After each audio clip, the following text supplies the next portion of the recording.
The story of the Dust Bowl reads like a quintessential American fable of hope and hubris. Indeed, it was the creative fodder for author John Steinbeck when he wrote his classic books, The Grapes of Wrath and Of Mice and Men. Dorothea Lange's iconic migrant mother photograph remains seared into the collective American memory. The grimness of the times was echoed in the refrains of Woody Guthrie's album, Dust Bowl Ballads. This apocalyptic ecological catastrophe formed the backdrop for the worsening economic one of the Great Depression. Yet the sheer scale of the Dust Bowl that ravaged the American Midwest between around 1934 and 1940 is hard to grasp today. In its simplest terms, the cause was severe drought.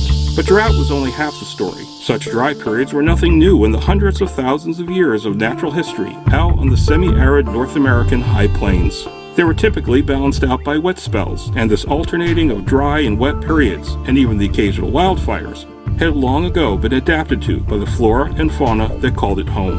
Among them were the short grasses of the prairies, their deep root systems hunting for precious life-giving moisture beneath the surface. These roots anchored them and held the soil in place against the strong winds blowing unobstructed across the vastness of the plains and valleys. But to the farmers and ranchers lured out west, such grass was just in the way of their income-making crops, or were consumed up by the grazing of cattle herds and other livestock. Such hardy people have been encouraged by the U.S. government to settle and cultivate the vast agricultural areas west of the Mississippi since 1841. Through a series of what were called Homestead Acts, applicants could acquire free ownership of public lands, and by the 1930s, more than 160 million acres, about 10% of the continental United States, had been given away to some 1.6 million homesteaders. The greater Midwest region from the Dakotas to the Great Lakes remains known as America's breadbasket, reflecting the quantities of wheat and other grains still grown there. Livings were earned by helping meet the demands of Europe for grain caused by the privations of the First World War. The fertile soil had also held out hope for many of the immigrants and migrants who fled the ailing industrial regions in the wake of the Great Depression. Between 1925 and 1930 alone, the amount of land under cultivation had tripled. It had been encouraged by an unusually prolonged wet period of the 1920s, but the ecological pendulum was about to swing back the other way, bringing with it a renewed period of severe droughts.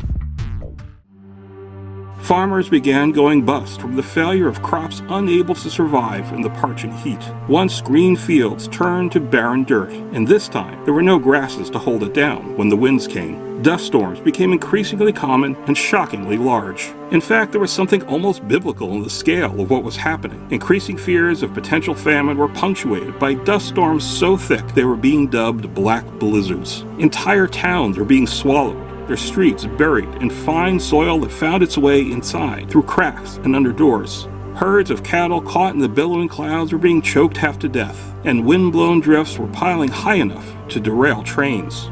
The role humans had played in the disaster, however, was slow to be accepted by the very people being impacted.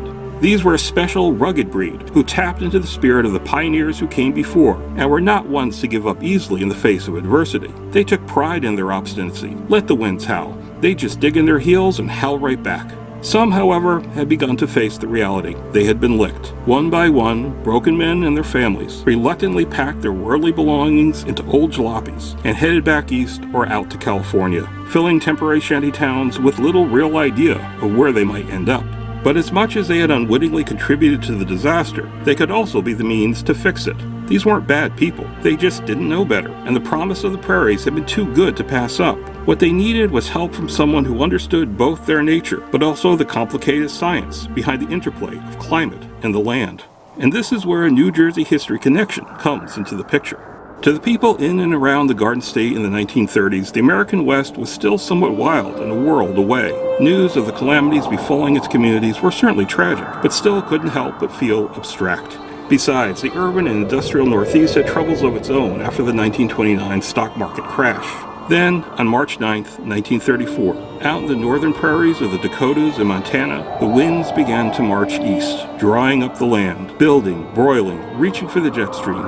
The several whirlwinds had merged into one huge mass. By the time it rolled into Illinois and Ohio the next day, pilots were forced to strain their prop-driven airplanes to their uppermost limits, topping out at around 15,000 feet, and still they were unable to escape its apocalyptic grasp.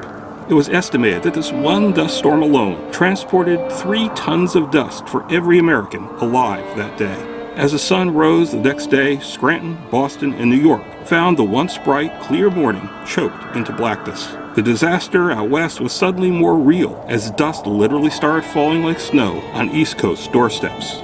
On May 12, 1934, the Asbury Park Evening Press estimated that some, quote, 300 million tons of what used to be topsoil in the Mississippi and Missouri River valleys had been swept aloft by a strong northeast wind and liberally sprinkled over half the country. The Dust Bowl had paid a visit to the Garden State. But on the previous day, an announcement was made by the Dean of Rutgers University in New Brunswick, New Jersey. Effective July 1st, their Dean of the College of Agriculture, Dr. Jacob G. Lippmann, was to begin an extended leave of absence. He was being loaned to the United States Department of Agriculture to head up a nationwide inventory of soil fertility. The mass crop failures had rattled many with the prospect of shortages and further market collapses. Somebody needed to wrap their hands around the totality of the situation. Lippmann's inventory was one of the largest such studies ever undertaken, designed to guide future federal soil use and conservation policy. Essentially, this would be the foundation upon which could be built efforts to steer the nation away from catastrophe and hopefully prevent it from happening again. Born in 1874 in Friedrichstadt, in what is today Latvia, Lippmann attended school in Moscow and Orenburg, Russia. At age 14, he came to the U.S. with his family, settling on a farm in Woodbine, New Jersey. As an adult, he combined an academic understanding of agriculture from Rutgers and Cornell universities with a practical experience of the family farm. He became among the world's foremost experts in soil science, even founding and editing an international magazine by the same name. Among the New Deal federal agencies to benefit from such labors was the Soil Erosion Service. Established in 1933, its head, Hugh Hammond Bennett, was scheduled to appear before a Senate committee on April 19, 1935, in the hopes of securing permanent funding.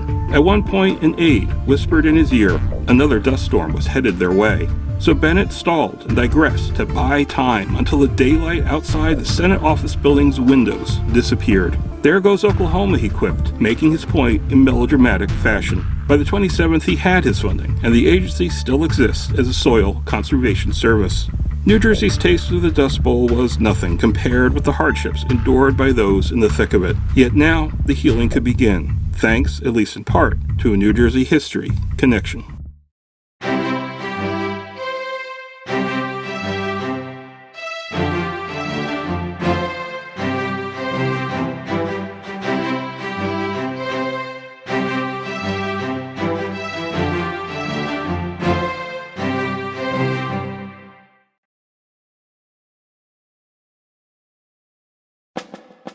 The D-Day invasion of France at the beaches of Normandy on June 6, 1944, was the culmination of around a year's worth of planning by Allied military strategists, intelligence operatives, logistics experts, engineers, meteorologists, and many others. Once the 5 beachheads were established, there would begin the long push into Nazi-occupied France and the drive towards the heart of Germany itself. As meticulous as the plans had been, those who made them knew things could and would go wrong.